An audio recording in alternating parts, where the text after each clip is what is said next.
Julian Jesse was just one of the members who came to work out this afternoon. Now, Jesse said the club seemed to have so many members, it's difficult to figure out just why it closed its doors. Fort Myers real estate broker is helping in a government investigation. As Tom Hauser reports, investigators want to know why an agency that's supposed to recover billions of dollars in government assets may actually be losing money. Over the past 2 years, the federal government inherited millions of dollars worth of Florida real estate from failed savings and loans.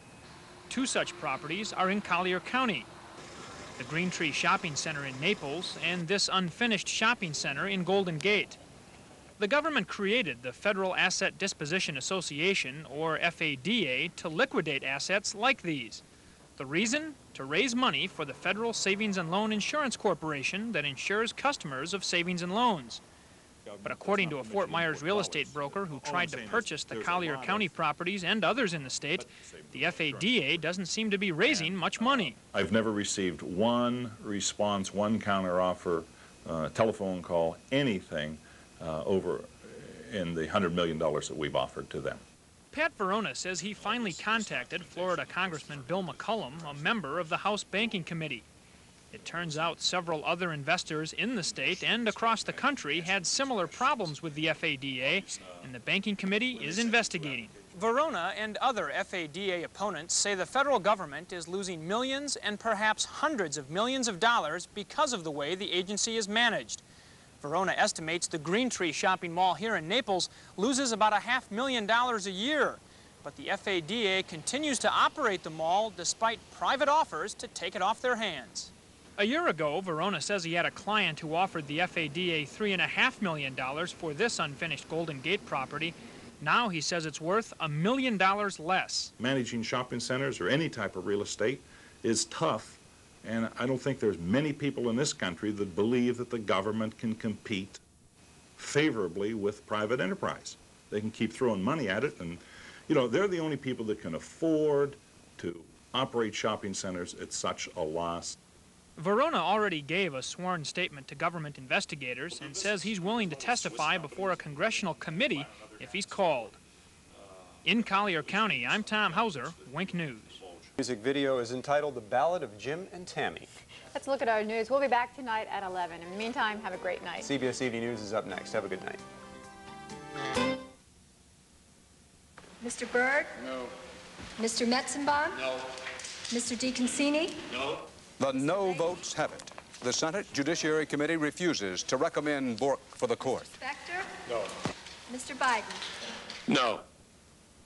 Good evening. This is the CBS Evening News. Dan Rather reporting. Today's Senate Judiciary Committee no vote recommends that the full Senate make the rejection of Bork final. The Bork nomination is widely considered walking dead already. President Reagan tonight still refuses to take no for an answer, refuses to withdraw the nomination before it hits the Senate floor. From Capitol Hill, Phil Jones begins our coverage of the Bork vote and the march deeper into the Valley of Death. The word on Wall Street today was sell. The Dow Jones average suffered its sharpest one-day loss ever, more than 91 points down. Analysts set a drop in bond prices, and new predictions by some experts of a weakening stock market triggered the stock stampede. Savings and loan institutions all across America have been falling by the wayside in alarmingly growing numbers. Our report tonight concerns a government-created group set up to help the troubled S&L industry. CBS News business correspondent Ray Brady has been investigating this little-known but powerful group and found there are serious questions about the way it operates. Going under another savings and loan. One of 120 failed in the past 2 years. Another 460 are in deep financial trouble. I just want to make sure that the bank don't run away with my money. We'd like to assure everybody to keep them calm, but if they want it, they can have it. They can have their money because most savings are insured by the federal government. But there have been so many failures, the money's been running low. So Washington set up a special group to help out with the insurance fund. Now that group is the target of serious charges, possibly criminal charges. I think it's a combination of incompetence and also a plan that has been devised to profit from this American tragedy. Good morning, FADA. Washington created the Federal Asset Disposition Association, FADA, 2 years ago. High-priced experts staff it, headed by Rosalind Payne. She's paid $250,000 a year, $50,000 more than President Reagan gets. When a savings and loan fails, it may not have cash, but it still has valuable properties. FADA's job, sell those quickly to raise money for the government to pay back depositors. Those properties now are worth $5 billion, but so far, FADA sold only 7% of them. One reason, critics say, FADA's own income is based on the value of what it manages, not how much it sells. The motivation is more for them to manage and hold assets than it is to sell them.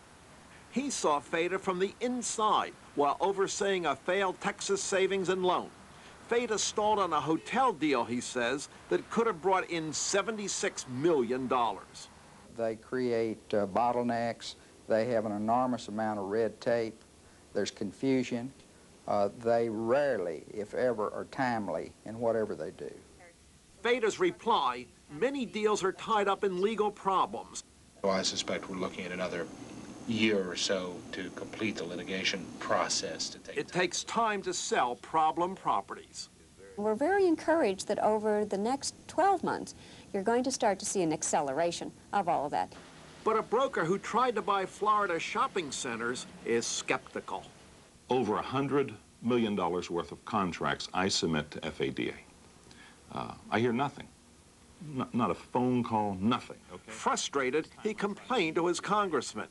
After that, he says, he got a phone call from Rosalind Payne offering him $35,000 for a couple of days consulting work.